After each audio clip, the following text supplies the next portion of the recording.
दोस्तों, एक विधवा महिला रात को करीब 12 बजे एक लड़के से फ़ोन करती है और उधर से जो लड़का था वह वीडियो कॉल करता है।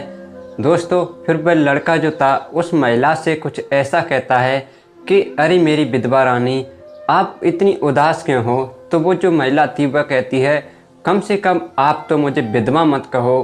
तभी वह लड़का जो था वह कहता है ऐसी कोई बात नहीं है, जो करना है वो तुम शुरू करो। दोस्तों, तभी वह जो महिला थी वह अपनी सारे सफ़ेद कपड़े उतारती है। उसके बाद वह नए लाल धोती पहनती है, लाल कपड़े पहनती है और सारा श्रृंगार करती है, अपनी मांग भरती है, एक नई निवाज दुल्हन के रूप में तैयार हो जाती है।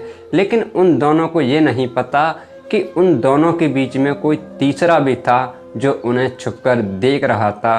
दोस्तों, आखिर क्या है पूरी कहानी, आइए इस वीडियो के माध्यम से जानते हैं। जब तक आपसे एक ही रिक्वेस्ट, प्लीज़ चैनल को सब्सक्राइब करें और वीडियो को लाइक करें ताकि यह वीडियो और लोगों तक पहुंच सके और मैं ऐसी ही वीडियो लाता रहूं। दोस्तों, यह घटना है उत्तर प्रदेश के गोंडा ज़िले की, जहां एक पिंकी नाम की लड़की थी और एक प्रमोद नाम का लड़का था। दोस्तों, प्रमोद जो था वह 4 भाई थे और उसके पिता थे। प्रमोद की जो शादी थी वह उस पिंकी के साथ होती है। शादी के कुछ दिन तो अच्छे से बीतते हैं, काफ़ी खुशियों की माहौल था, सभी हंसी खुशी से व्यतीत करते हैं। लेकिन कुछ समय बाद वह जो पिंकी थी वह एक थाने में जाती है और थाने में जाकर चीख चीख कर रोने लगती है।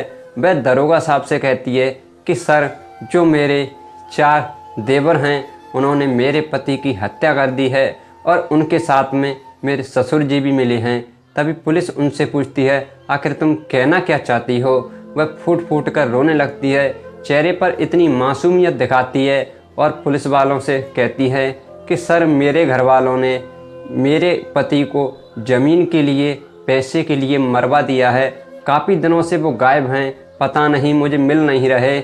मुझे ऐसा अपने परिवार वालों पर पूरा शक है कि शायद उन्होंने ही मेरी पति की हत्या करवा दी है। दोस्तों, तभी जो दरोगा सर थे और बाकी की टीम थी वह उनके घर जाती है और उन तीनों को गिरफ्तार करती है और उसके ससुर को भी गिरफ्तार करती है और उनसे कहती है कि तुम इतने भोले दिख रहे हो लेकिन तुम इतने भोले हो नहीं हो। आखिर तुमने इस ज़मीन और जायदाद के लिए, कुछ पैसों के लिए अपने ही भाई को मार डाला।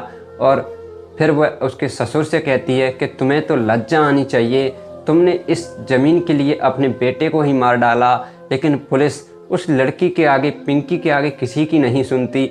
वह लड़के तीनों बोल रहे थे कि ये क्या कह रहे हो, हमारी कुछ समझ में नहीं आ रहा, आखिर तुम कहना क्या चाहते हो। तभी पुलिस वाले उससे कहते हैं कि तुमने अपने ही भाई का खून कर दिया और अब मुझसे पूछ रहे हो कि तुम क्या कह रहे हो। दोस्तों, पुलिस किसी की ना सुनते हुए वह पिंकी की बात सुनती है और उन चारों को जेल भेज देती है। कोर्ट में केस जाता है लेकिन वहाँ भी कुछ नहीं होता, उन चारों को सज़ा मिलती है और उन्हें जेल भेज दिया जाता है। इसी बीच होता क्या है कि उनकी जो चारों की पत्नियाँ थीं, तीनों लड़कों की पत्नियाँ और उसकी सास, वह सभी रिश्तेदार जब उनसे मिलाई करने के लिए जेल के अंदर जाते थे तो जो चारों थे वह उनसे पूछते थे कि लाश का कुछ पता चला, आखिर क्या है माजरा, हमारे तो कुछ समझ में नहीं आ रहा। तभी वह महिला उन चारों से पूछती हैं कि ये बात तो तुम्हें पता होना चाहिए, तुमने खून किया है। दोस्तों, तभी वह चारों कहते हैं कि अगर हम ऐसा करते तो सबसे पहले हम तुम्हें बताते और फिर हम ऐसा भला क्यों करेंगे, हम अपने ही भाई का खून क्यों करेंगे। ये पैसे के लिए हम अपने भाई का भला खून कर सकते हैं, तुम्हें तो हम पर भरोसा होना चाहिए। दोस्तों, इतना कहकर वह महिला वहाँ से चली जाती हैं और क्या करती हैं कि एक दिन क्या होता है कि करीब रात के 12 बजे थे। वह जो पिंकी थी वह क्या करती है कि रात में किसी की वीडियो कॉल आती है और वह चुप चुप कर उस लड़के से बात करती है। लेकिन आज तक कोई समझ नहीं पाया कि आखिर पिंकी बात करती है तो किससे करती है। एक दिन सभी महिलाएं जो थीं उस जेल के अंदर जाती हैं और उन चारों से फिर बात करती हैं कि पिंकी किसी न किसी से छुपकर रात को बातें करती है और उसे तो नहीं लग रहा कि शायद उसका पति मरा है। वह इतनी खुशी से जी रही है, खुशी से रह रही है, उसे तो किसी बात की परवाह ही नहीं है। हमें कहीं ना कहीं लग रहा है कि शायद इसमें सब कुछ उसी का हाथ है। तभी उनके पति जो थे उनसे कहते हैं कि तुम तो महिला हो, तुम तो चुप कर देख सकती हो कि आखिर वह किससे बात करती है, ये सब तुम्हारे लिए तो बहुत आसान है। दोस्तों तभी महिला जो थी वहाँ से जाती हैं और वह एक खिड़की कर उसके घर पर कमरे पर चुप कर बैठ जाती हैं। तभी रात के करीब 12 बजे थे और उधर से एक वीडियो कॉल आती है। वह उनसे बात करती है और कहती है कि कैसे हो मेरे राजा जी। उधर से वह लड़का जो था वह कहता है, अरे मेरी विधवा रानी तुम कैसी हो। तभी वह पिंकी जो थी वह उससे कहती है कि कम से कम मुझे तुमसे मत विधवा कहो, आखिर भला मैं विधवा कैसे हूँ, तुम मेरे जो साथ हो भला मैं कहाँ से विधवा हूँ। तभी वह अपने सारे सफ़ेद कपड़े उतारती है और एक नई लाल कलर की साड़ी पहनती है, सारे कपड़े पहनती है, पूरा श्रृंगार करती है, अपनी मांग भरती है। उसके बाद एक नई दुल्हन की तरह तैयार होती है। वह जो महिलाएं थीं वह खिड़की से छुपकर देख रही थीं, लेकिन उन्हें जो वीडियो कॉल हो रही थी वह उनका चेहरा नहीं देख पा रही थीं, क्योंकि काफ़ी दूर थीं। इस वजह से उन्हें धुंधला नहीं दिख रहा था। फ़ोन के अंदर वह इंसान दिख नहीं रहा था कि आखिर वह बात किससे कर रही हैं। तभी अगले दिन वह थाने जाती हैं और वहाँ जाकर बात करती हैं कि सर आपने जिस पिंकी के कहने पर हमारे पति को जेल के अंदर भेज दिया है, वही पिंकी रात को चुप चुप कर किसी से बातें करती है। और अगर आपको विश्वास ना हो तो आज रात तुम आकर चेक कर सकते हो। लेकिन भला पुलिस वाला इस बात पर विश्वास नहीं करते और उन महिलाओं को एक भरोसा देकर वहाँ से जाने के लिए बोल देते हैं।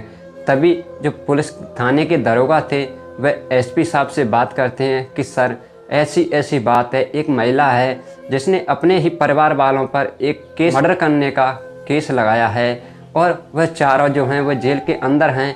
लेकिन हमें आज मालूम पड़ा है कि वह जो महिला है वह रात को किसी से चुप चुप कर बातें करती है। तभी एसपी साहब कहते हैं कि तुम ऐसा करो, उसका जो फ़ोन नंबर है उसे ट्रैक पर लो और वह किससे बात करती है उसकी लोकेशन चेक करो। दोस्तों तभी पुलिस वाले ऐसा ही करते हैं, उस लड़की के उस पिंकी के नंबर को ट्रैक करते हैं और तभी मालूम पड़ता है कि वह एक गुजरात के एक लड़के से चुप चुप कर बातें करती है। पुलिस उस नंबर की लोकेशन के ज़रिए जब गुजरात पहुंचते हैं तो वो जो देखते हैं उनकी आंखें फटी की फटी रह जाती हैं। वह कोई और नहीं था, वही उसका पति प्रमोद था। तभी प्रमोद को पुलिस वहाँ से पकड़ कर लाती है और एक टीम के साथ उसे लेकर आती है। उस प्रमोद को जब गांव में पुलिस लेकर आती है तो सभी गांव वाले देखकर हैरान रह जाते हैं। उससे कहते हैं कि तू तो एक ऐसा इंसान निकला जिसने अपने ही भाइयों को जेल भिजवा दिया और उन्हें काफ़ी समय हो गया, करीब 2 साल होने को हैं, वह जेल में डले डरे सड़ रहे हैं। लेकिन आखिर तुमने ऐसा क्यों किया? तुमने उन्हें तो छोड़ो, अपनी पत्नी को भी धोखा दिया। तुम्हें लज्जा नहीं आती, तुम्हें शर्म नहीं आती। तभी पुलिस उस पिंकी को भी उस लड़के के सामने लाती है, गांव वालों के सामने लाती है और उन दोनों से पूछताछ करती है। तो खुलासा होता है कि उन दोनों की सारी मिली भगत थी। उन्हें जो भी खेती बाड़ी थी, जो भी पैसा था, सारा हड़पने का उनका मन था। वो चाहती थी कि इन भाइयों को जेल भेज देकर और इनकी पत्नियों के ज़रिए हम उनसे सारी ज़मीन जायदाद अपने नाम कर लेंगे और सारा पैसा अपने नाम कर लेंगे। लेकिन कुदरत को तो कुछ और ही मंजूर था। दोस्तों उनका सारी पोल जब सामने आती है, सभी गांव वाले कहते हैं कि सर इन्हें यहाँ से ले जाइए। दोस्तों पुलिस उन दोनों को पकड़कर वहाँ से ले जाती है और उन्हें जेल भेज देती है और कुछ समय बाद उन चारों को जेल से रिहा किया जाता है। परिवार अब काफ़ी हंसी खुशी से रहता है। दोस्तों आखिर एक सगा भाई अपने ही भाइयों के साथ कैसी घटना कर बैठा, पता नहीं लोगों को हो क्या गया है, पैसे के लिए कुछ भी कर जाते हैं। दोस्तों यही थी आज की एक छोटी सी कहानी। अगर ज़रा सी भी अच्छी लगी हो तो प्लीज़ वीडियो को लाइक करें और चैनल को सब्सक्राइब करें और वीडियो को शेयर करना ना भूलें, ताकि मेरा हौसला बढ़ता रहे और मैं आपके लिए ऐसी ही वीडियो लाता रहूं। दोस्तों अब मैं आपसे विदा लेता हूं, फिर मिलता हूं ऐसी एक और सच्ची घटना के साथ। जब तक आप अपना और अपने परिवार का ख्याल रखें, स्वस्थ रहें, तंदुरुस्त रहें। जय हिंद, जय भारत।